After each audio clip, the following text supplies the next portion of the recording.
বাহিরের চোখ, বাহিরের কান, এগুলোর ভিতরেও একটা ভিতরের চোখ আছে, ভিতরের কান আছে। ওইটা যার জিন্দা আছে তার কলবে আল্লাহ নূর আছে ইনশাআল্লাহ।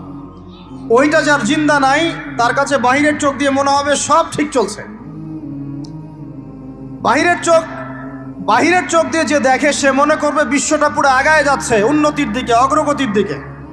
আর যার ভিতরের কলবের চোখটা জিন্দা সে দেখবে যে পুরো বিশ্ব আগায় যাচ্ছে কিয়ামতের দিকে।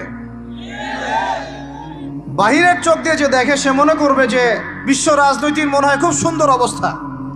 আর ভিতরের চোখ দিয়ে দেখলে আপনি বুঝবেন বিশ্ব রাজনীতি যাচ্ছে একটা মালহামার দিকে। বাইরের চোখ দিয়ে দেখবেন মনে হবে সব সুন্দর চলছে, আমরা হালাল খাচ্ছি। আর ভিতরের চোখ দিয়ে দেখলে দেখবেন যে 90% মানুষের রিজিক হারাম। বাইরের চোখ দিয়ে দেখলে আপনি মনে করবেন মেয়েরা এগিয়ে যাচ্ছে, মাশাআল্লাহ, কত উন্নতি, অগ্রগতি, প্রোগ্রেস, নারী জাগরণ আন্দোলন। আর ভিতরের চোখ দিয়ে দেখলে আপনি দেখবেন মেয়েরা আগাচ্ছে ঠিকই, কিন্তু আস্তে আস্তে তারা জাহান্নামের দিকে এগিয়ে যাচ্ছে। বাইরের চোখ দিয়ে আপনি দেখবেন মুসলিমদের সংখ্যা প্রচুর, আমাদের ভয় কিসে, এত সংখ্যা, লক্ষ লক্ষ, কোটি কোটি।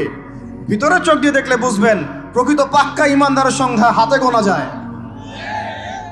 বাইরের চোখ দিয়ে দেখলে মনে হবে যে অনেকে তো বিশুদ্ধ আকীদার দাওয়াত দিয়ে বেড়াচ্ছে। ভিতরের চোখ দিয়ে দেখলে বুঝবেন এটা মুনাফিকি মানহাজ চালু করেছে। বাইরের চোখ দিয়ে দেখবেন মনে হবে যে মুসলমানরা হয়তো নির্যাতিত হচ্ছে, ওরা কখনো ঘুরে দাঁড়াতে পারবে না, ওরা মনে হয় শেষ হয়ে যাবে। ভিতরের চোখ দিয়ে দেখলে বুঝবেন মুসলমানরা অচিরেই বাইতুল মুকাদ্দাস জয় করবে ইনশাআল্লাহ। আমি বুঝাতে চাচ্ছি বাইরের চোখ আর ভিতরের চোখ এক। ভিতরের চোখ খুলবে কোন সূরায়? ওই সূরার মধ্যে কয়টা গল্প আছে? তার মধ্যে একটা হচ্ছে নবী মূসা এবং খিদির আলাইহিস সালামের গল্প। এইটা একটু শেয়ার করতে চাই, লোভ সামলাতে পারছি না, করব। নবী মূসা আলাইহিস সালাম একদিন বক্তব্য দিচ্ছেন। কি দিচ্ছেন? বক্তব্যকে আরবিতে খুতবা বলা হয়। তো একজন দাঁড়িয়ে বললেন, বনু ইসরাইলদের একজন, হে ইয়া মূসা, আপনি তো চমৎকার একটা বক্তব্য দিয়েছেন, আপনার চেয়ে কোনো জ্ঞানী মানুষ কি পৃথিবীতে এখন আছে? নবী মূসা আলাইহিস সালাম বলছেন, না, আমার জানা মতে আমার চেয়ে কোনো জ্ঞানী মানুষ এখন পৃথিবীতে নাই। স্বাভাবিক, কারণ তিনি তখন নবী, নবীর কাছে আল্লাহর ওহী আসে, তিনি সবচেয়ে জ্ঞানী হবেন, স্বাভাবিক। আল্লাহ রাব্বুল আলামিন বললেন, মূসা, তোমার চাইতেও জ্ঞানী আমার এক বান্দা আছে। বলেন সুবহানাল্লাহ। নবী মূসা আলাইহিস সালাম যখনই শুনতে পারলেন যে আমার চেয়েও জ্ঞানী একজন বান্দা আছেন, তিনি বললেন যে আমি তার সাথে দেখা করতে চাই। তো মূসা আলাইহিস সালাম বলছেন, যদি আমাকে যুগ যুগ ধরে সফর করতে হয় তবুও আমি সফর করব, তারপরেও আমি তার সাক্ষাৎ চাই। আল্লাহ পাক বললেন, ঠিক আছে, তুমি তাকে পাবে যখন মাজমাউল বাহরাইন বলা হয়, দুই সমুদ্র যেখানে মিলে যাবে সেখানে তুমি আমার সেই বান্দাকে পাবে। কোথায় পাবে ভাই? দুই সমুদ্র যেখানে মিলে যাবে সেখানে পাবে। এখানে আপনি ভৌগোলিকভাবে ওর ব্যাখ্যা নিতে পারেন, আধ্যাত্মিকভাবেও নিতে পারেন। দুই সমুদ্র বলতে হয়তো বা ভৌগোলিকভাবে বোঝানো হতে পারে, অথবা আধ্যাত্মিকতাও বোঝানো হতে পারে, যে বস্তুবাদী জ্ঞান এবং মারিফতের জ্ঞান যেখানে মিলে যাবে সেখানে। আল্লাহু আ'লাম, আল্লাহ ভালো জানেন। তো নবী মূসা আলাইহিস সালাম তার একজন সঙ্গীকে নিলেন, সেই সঙ্গী একজন যুবক। তরুণরা ভালো করে শোনেন। একজনকে সাথে নিয়ে নবী মূসা আলাইহিস সালাম হাঁটছেন। এই ব্যক্তির নামও বলে দিই, তার নাম হচ্ছে ইউশা বিন নুন। কি নাম? তিনি পরবর্তীতে নবী হয়েছিলেন। এখন নবী মূসা আলাইহিস সালাম হাঁটতে শুরু করলেন। চলতে চলতে চলতে তিনি ওই মাজমাউল বাহরাইনের কাছে পৌঁছে গেলেন। আল্লাহর পক্ষ থেকে নির্দেশ ছিল, তোমার থলির মধ্যে একটা মাছ নাও। যেই মাছটা যখন লাফ দিয়ে জীবিত হয়ে যাবে এবং সমুদ্রে লাফ দিয়ে ফেলবে, তখনই তুমি তার দেখা পাবে। একটা মৃত মাছ তিনি নিলেন, হাঁটা শুরু করলেন। যোজন যোজন দূর চলতেই থাকলেন, হাঁটতেই থাকলেন। এক পর্যায়ে একটা পাথরের হেলান দিয়ে রেস্ট নিচ্ছেন, বিশ্রাম করছেন। বিশ্রাম করতে গিয়ে তিনি তার সঙ্গীকে বলছেন, আচ্ছা, যে নাস্তা নিয়ে আসছিলাম সেটা নিয়ে আসো দেখি। তখন তিনি বলছেন, আমি তো আপনাকে বলতে ভুলে গিয়েছি, ওই মাছ তো জীবিত হয়ে চলে গেছে সমুদ্রের মধ্যে। তখন মূসা আলাইহিস সালাম বললেন, আরে আমাকে এতদিন বলোনি কেন, এতক্ষণ বলো নাই কেন? ওইটাই তো সেই জায়গা যেখানে আমি তাকে পাবো। তারা আবার ব্যাক করলেন। তিনি পাথরের উপরে বসে আছেন। নবী মূসা আলাইহিস সালাম গিয়ে সালাম দিলেন, বললেন, আসসালামু আলাইকুম ওয়া রাহমাতুল্লাহ। তখন তিনি বলছেন, ওয়া আলাইকুম আসসালাম ওয়া রাহমাতুল্লাহি ওয়া বারাকাতুহু। তো মূসা আলাইহিস সালাম বলছেন, আমি মূসা। তখন খিদির আলাইহিস সালাম বলছেন, তুমি কি বনু ইসরাইলের মূসা? তুমি কি বনু ইসরাইলের মূসা? মানে বুঝাতে চাচ্ছি খিদির আলাইহিস সালাম বনু ইসরাইলদের কেউ নন।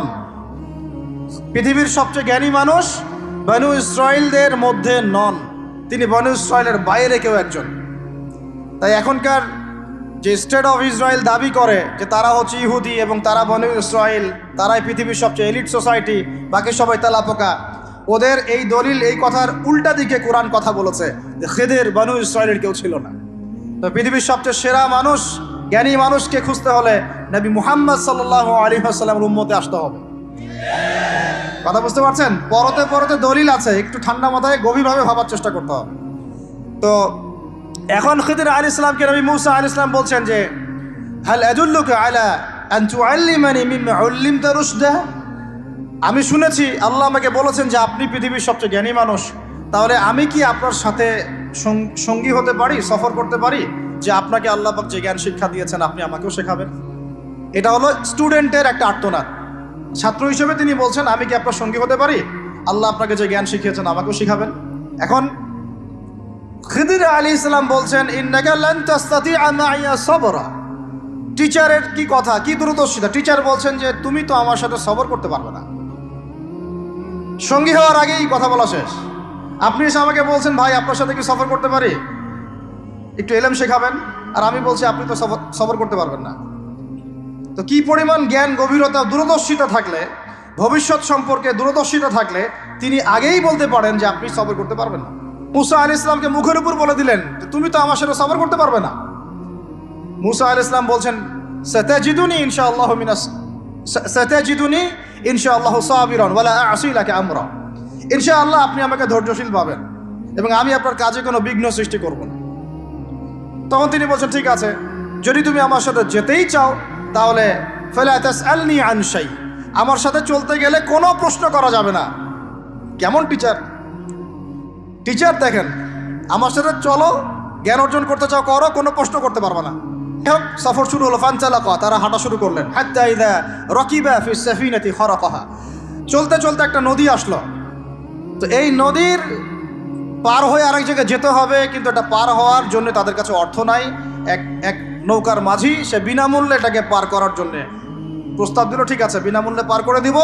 সেই নৌকায় করে তারা যখন যাচ্ছেন, যেতে যেতে তীরে পৌঁছার আগেই সেই নৌকার তলদেশটা খিদির আলাইহিস সালাম ফুটা করে দিলেন। নেন এখন কি কাজটা দেখে কি ভালো মনে হচ্ছে না খারাপ? আমি আপনার গাড়িতে করে ধরেন যাচ্ছি, গাড়িটা যখন আপনি আমার বাসা পর্যন্ত পৌঁছে দিবেন তার আগে নামলাম, নাইমা আপনার টায়ার চারটা পাস্ট করে দিলাম, আপনি আমাকে কি বলবেন? কিছু বলবেন না, ফেসবুকে গিয়ে স্ট্যাটাস দিবেন অথবা লাইভে আসতে পারেন, তাই না? এই আর কি। তো নবী মুসা আলাইহিস সালাম রিঅ্যাক্ট করলেন যে লাকাদ জি'তা শাইআন ইমরা, আপনি তো একটা অন্যায় কাজ করলেন মনে হচ্ছে। এটা কেন করলেন? যারা আমাদেরকে বিনামূল্যে বিনা পারিশ্রমিকে পার করে দিল, আপনি ওই নৌকা ফুটা করে ফেললেন। তখন খিদির আলাইহিস সালাম বললেন যে আমি তো তোমাকে বলেছি আলা মা কুল্লাক, আমি কি তোমাকে বলি নাই ইন্নাকা লান তাসতাতিআ মাইয়া সাবরা, তুমি আমার সাথে সবর করতে পারবে না। মুসা আলাইহিস সালাম বলছেন যে ঠিক আছে, আমি যে ভুলে গিয়েছি এজন্য আমাকে পাকড়াও করেন না, আমি যে ভুলে গিয়েছি কথাটা এজন্য আমাকে পাকড়াও করেন, একটা চান্স দেন আমাকে। তো ঠিক আছে চলো আবার। ফানতালাকা, আবার তারা চলা শুরু করলেন। হাত্তা ইযা লাকিয়া গুলামান ফাকাতালাহ, এবার একটা ছোট্ট বালকের সাথে দেখা হলো। এই 8 বছর 10 বছর বয়স হবে, এই গোলাম বালকের সাথে দেখা হলো। ফাকাতালাহু, এবার খিদির আলাইহিস সালাম তাকে হত্যা করলেন, একটা বাচ্চাকে। এটা কেমন হলো? নৌকা ফুটা করার চেয়ে বেশি ভারী না হালকা? আরো ভারী। মুসা আলাইহিস সালাম বলছেন লাকাদ জি'তা শাইআন নুকরা, আপনি তো এবার জঘন্য একটা কাজ করলেন, আপনি তো পুরো একটা নিষ্পাপ বাচ্চাকে হত্যা করে ফেললেন। তারপরে বললেন যে এরপর যদি আর একটা প্রশ্ন করো তাহলে তোমার সাথে আমার আর চলা হবে না, লাস্ট চান্স। ঠিক আছে চলেন। এবার চলতে চলতে ফানতালাকা হাত্তা ইযা আতায়া আহলা ক্বরিয়াতিন ইসতাতআমা আহলাহা ফাআবাউ আন ইউদাইফুহুমা, কোরআনে আসছে একটা করিয়া মানে একটা গ্রামের মধ্যে তারা ঢুকলেন। সেই গ্রামে ঢুকে মেহমানদারি চাইলেন, নাস্তা পানি চাইলেন আর কি। তো তারা মেহমানদারি করলো না, দূর দূর করে তাড়িয়ে দিল। অনেকটা আমাদের ওই কলকাতার দাদাবাবুদের মতো আর কি। জিজ্ঞাসা করো যে খেয়ে আসছেন না খেয়ে যাবেন, এটা আমাদের আস্তে আস্তে আমাদের মধ্যে ছড়ায় পড়তেছে আর কি। মেহমান আসলে বিরক্ত হয়, কবে যাবে সেই ফিকির করে। তো এরা মেহমানদারি করলো না, উল্টা তাকে তাড়িয়ে দিল। তো যাই হোক, এখন মুসা আলাইহিস সালাম বলছেন যে এখানে একটা ঘটনা ঘটেছে। খিদর আলাইহিস সালাম দেখলেন যে বাড়ি থেকে তাদেরকে তাড়িয়ে দেওয়া হলো, মেহমানদারি করা হলো না, ওই বাড়ির একটা দেয়াল ধসে পড়ে গেছে। ওই বাড়ির একটা দেয়াল ধসে পড়ে গেছে। তখন তিনি সেটাকে নিজের হাতে আবার নির্মাণ করে দিলেন। সুবহানাল্লাহ। এটা দেখে মুসা আলাইহিস সালাম বললেন যে আপনি তো চাইলে কিছু আজর নিতে পারতেন, আপনি যে এত কষ্ট করে এটা নির্মাণ করে দিলেন, আপনি তো চাইলে একটু টাকা পয়সা নিতে পারতেন। ওরা মেহমানদারি করলো না, ওইটা দিয়ে হয়তো আমরা কি করতে পারতাম, নাস্তা পানি করতে পারতাম। তখন তিনি বলেন হাদা ফিরাকু বাইনি ওয়া বাইনাক, এই হলো তোমার আমার ফেরাক, পার্থক্য শেষ, তোমার সাথে আমার চলা আর হলো না। আমাদের নবী সাল্লাল্লাহু আলাইহি ওয়াসাল্লাম বলেছিলেন যে যদি সেদিন মুসা আলাইহিস সালাম এই প্রশ্নগুলো বারবার না করতেন তাহলে আরো অনেক জ্ঞান শেখা যেত। সুবহানাল্লাহ। তখন তিনি বলছেন ঠিক আছে, হাদা ফিরাকু বাইনি ওয়া বাইনাক সাউনাব্বিউকা বিতাউইল মা লাম তাস্তাতি আলাইহি সাবরা, তবে যাওয়ার আগে আমি তোমাকে জানিয়ে দিব এই তিনটা ক্ষেত্রে মূল ঘটনা কি ছিল যে বিষয়ে তুমি সবর করতে পারো নাই। আম্মা সাফিনা, ওই যে সাফিনা বা নৌকা, আম্মা সাফিনাতু ফাকানা লিমাসাকিন ইয়ামালুনা ফিল বাহর, ওই যে সাফিনা বা নৌকাটা ওইটা ছিল মিসকিনদের, মিসকিন মানে বলা হয় কি হতদরিদ্র মানুষ, জেলে টাইপের, যাদের কিছু নাই, নৌকায় মানে সমুদ্রে মাছ ধরে ধরে খায়, এরকম কিছু মানুষের ওই সাফিনা বা নৌকাটা ছিল। এবং ওদের পিছনে ছিল একটা মালিক, মালিক মানে এখানে জলদস্যু। যদি ওই সাফিনা বা নৌকাটা আমি ছিদ্র না করতাম, ওই জলদস্যুরা এটা ভালো অবস্থায় পেলে ছিনতাই করে হাইজ্যাক করে নিয়ে যেত। আমি যেহেতু ফুটা করে দিয়েছি, এই জন্য এটা ত্রুটিযুক্ত এই নৌকাটা তারা আর নিবে না। তোমার কাছে বাইরের চোখ দিয়ে মনে হয়েছে যে আমি একটা অন্যায় করেছি, আসলে আমি তাদের উপকারী করেছি। ওই যে বাচ্চাটাকে আমি হত্যা করেছি, এই বাচ্চাটা যদি বড় হতো, এই বাচ্চাটা যদি বড় হতো, সে নিজে তো কাফের হতোই, বড় কাফের, এর পিতা মাতাদেরকেও পর্যন্ত কুফরির মধ্যে নিয়ে আসতো। মানে একটা কাফের প্রজন্ম তো তৈরি করতোই, বরং এই কাফের মানুষকে কাফের করার জন্য নাস্তিক মুরতাদ বানানোর মিশন নিয়ে মাঠে নামতো। মেলে না? ওই জন্য আমি ছোটবেলায় এদেরকে হত্যা করে দিয়েছি, যাতে বড় হয়ে কাজটা করতে না পারে। কথা বুঝতে পারছেন? আর তিনি বলছেন আমি এটা নিজের ইচ্ছায় করি নাই, ওমা ফাআলতুহু আন আমরি, আমি এটা নিজের ইচ্ছায় করি নাই, এটা আল্লাহ পাকের আদেশ ছিল। বলি সুবহানাল্লাহ। আর ওয়াম্মাল জিদার ফাকানা লিগুলামাইন ইয়াতীমাইন ফিল মাদিনা ওয়া কানা তাহতাহু কানজুল লাহুমা। সুবহানাল্লাহ। আর 3 নম্বর তিনি বলছেন আর ওই যে দেয়ালটা আমি নির্মাণ করেছি, এই দেয়ালটা ছিল ওই বাড়ির 2 এতিম বালকের। সুবহানাল্লাহ। ওয়া কানা আবুহুমা সালিহা, তাদের বাবা ছিল সৎ। আর ওই দেয়ালের নিচে তাদের বাবা মায়ের রেখে যাওয়া পৈতৃক সম্পত্তি, খাজানা ছিল। যদি দেয়াল নির্মাণ না করতাম, মানুষ সেই খাজানা নিয়ে চলে যেত। দেয়াল নির্মাণ করেছি, ওরা যখন বড় হবে তখন ওই খাজানা তারা অটোমেটিকলি পেয়ে যাবে। তো 3টা ক্ষেত্রেই হে মূসা তুমি সবর করতে পারো নাই, তোমার কাছে মনে হয়েছে যে আমি অন্যায় করছি, কিন্তু আসলে এই প্রত্যেকটা ক্ষেত্রে আমি সঠিক ছিলাম, তুমি ভুল ছিল। এখানে একটা চমৎকার শিক্ষা আছে, একটা চমৎকার গভীর একটা শিক্ষার ব্যাখ্যা আছে, অন্তর্দৃষ্টির শিক্ষা, যে শুধুমাত্র বাইরের চোখ দিয়ে আর বাইরের এইসব সাক্ষরতার হাত দিয়ে, সার্টিফিকেট দিয়ে, নাম সিগনেচার করে, এত বইপত্র পড়েই মানুষ প্রকৃত শিক্ষিত হয় না।